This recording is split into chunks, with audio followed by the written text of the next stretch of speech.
Hello kelas look level. Oke, kita berdoa dulu yang dipimpin oleh teman kita ya. Let's pray. Dear Lord Jesus, we say thank you for your blessing, for your kindness, and everything you have given to us. Please bless all our teachers.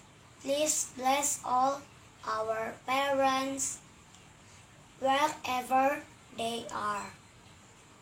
Lord Jesus, now we want to start our religion lesson. Please bless us and guide us so that we can understand our lesson. Thank you, Jesus. In Jesus' name we pray to you. Amen. Thank you Kenny. Baik anak-anak teacher yang teacher kasihi, hari ini kita masuk dalam topik pembelajaran. We have topic today, Allah hadir dalam setiap peristiwa. Pembelajaran 3. Nah, dalam pembelajaran ini nanti firman Tuhannya yaitu terambil dari Keluaran 14 ayat 21 sampai 31. Kemudian 2 Petrus 3 ayat 9. Nah, di sana kita akan menemukan cerita tentang siapa? Ayo. Iya, Musa. Musa pada waktu itu tinggal di Midian. Nah, dia waktu itu jauh dari saudaranya. Kenapa Musa bisa jauh dari saudaranya? Pada waktu itu kan Musa kita tahu tinggal di Mesir. Tapi karena dia melihat pada waktu itu orang-orang Israel diperbudak oleh orang-orang Mesir, dan dia tidak tega, tidak tahan melihat bangsanya diperbudak Mesir. Dan dia apa? Dia pada waktu itu membunuh pengawal dari orang Mesir. Itulah yang membuat dia melarikan diri dari Mesir pergi kemana? Midian ya. Nah, setelah dia di Midian, dia di sana bekerja mengembalakan kambing domba Imam Yitro. Imam Yitro itu orang Midian. Nah, lama-kelamaan Musa tentunya menikah dengan anaknya Imam Yitro ya. Kalau kita lihat di sini, Musa bekerja menggembalakan. Nah, ketika dia menggembalakan di gunung Allah yaitu Gunung Horeb, di sana tiba-tiba dia melihat semak duri yang menyala. Nah, sekalipun menyala, anehnya semak duri itu tidak terbakar. Nah, si Musa juga jadi apa? Penasaran. Kemudian apa? Didekatinya. Musa semakin heran. Kenapa ya semak duri itu tidak terbakar? Kemudian dari semak duri itu terdengar suara yang memanggil-manggil namanya. Musa baru tahu bahwa ternyata itu adalah Allah. Nah, Allah hadir dalam rupa nyala api pada waktu itu. Karena dalam perjanjian lama, Allah itu tidak secara langsung ya menampakkan wujudnya. Kenapa? Tentu secara langsung bisa membuat orang mati, bisa membuat orang kan apa? Meninggal. Karena kekudusan Tuhan, karena kesucian Tuhan, itulah yang membuat Allah tidak menampakkan secara langsung, tapi kadang-kadang mengambil rupa yang lain begitu ya. Nah, waktu itu Allah memerintahkan Musa untuk apa? Melepas alas kakinya. Sebab tanah tempat Musa berdiri itu kudus. Nah, ketika Allah memperkenalkan diri kepada Musa, Musa menutupi mukanya karena takut memandang Allah.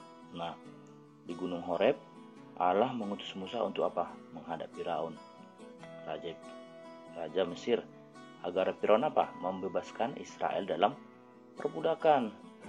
Supaya tentunya Musa tidak perlu takut karena Allah menyertainya. Allah akan menolong Musa memimpin bangsa Israel ke tanah Kanaan. Ya, jadi di sini masih banyak loh nak contoh-contoh Allah itu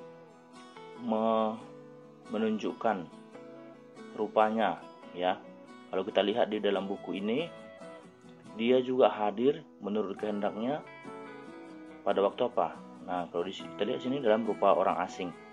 Ketika menjumpai Abraham di kemahnya, apalagi tadi nyala api. Ketika menjumpai Musa di Gunung Horeb. Kemudian apalagi tiang awan dan tiang api.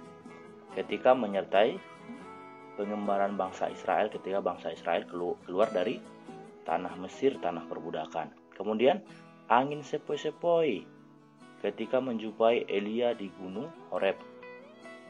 Apalagi seperti merpati ketika Tuhan Yesus dibaptis di Sungai Yordan. Seperti apa lagi? Lidah-lidah api. Nah, di atas kepala para rasul ada lidah-lidah api ketika apa? Tentu pada hari Pentakosta, ya. Nah, dikatakan di sini selain wujud tersebut, Allah juga mewujud dalam pribadi Yesus Kristus. Iya, semuanya tergenapi. Di dalam perjanjian lama digenapi oleh Yesus Kristus dalam wujudnya sebagai apa? Tentu sebagai manusia.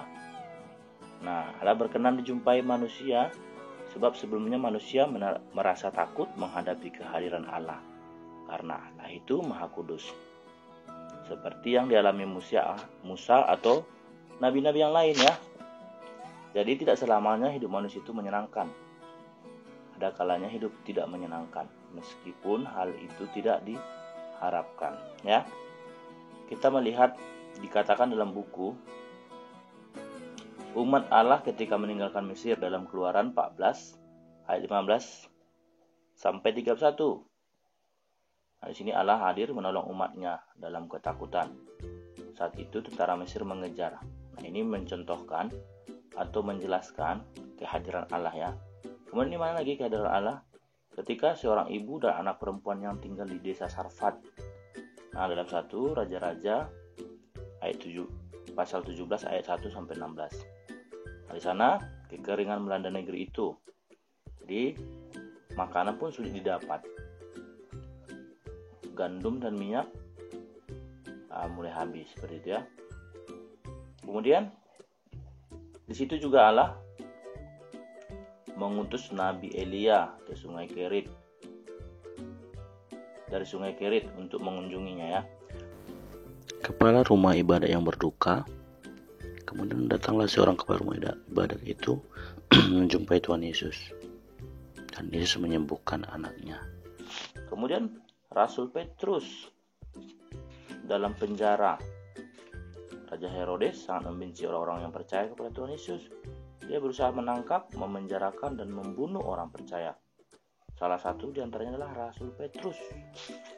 Nah, sekalipun dipenjarakan dengan ketat, tapi apa? Mereka berdoa. Malam itu juga apa?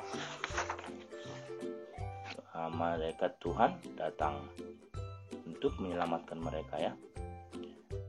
Nah, lewat pelajaran ini kita yakin ternyata Allah hadir dalam setiap peristiwa. Oke, begitu saja mungkin pelajaran kita hari ini. Kita tutup dalam doa. Teman kita akan berdoa untuk kita, ya. Let's pray. Lord Jesus, we thank you for your blessing today. Now we want to end our study. Please bless us and guide us. In the name of Jesus Christ, we pray to you. Amen.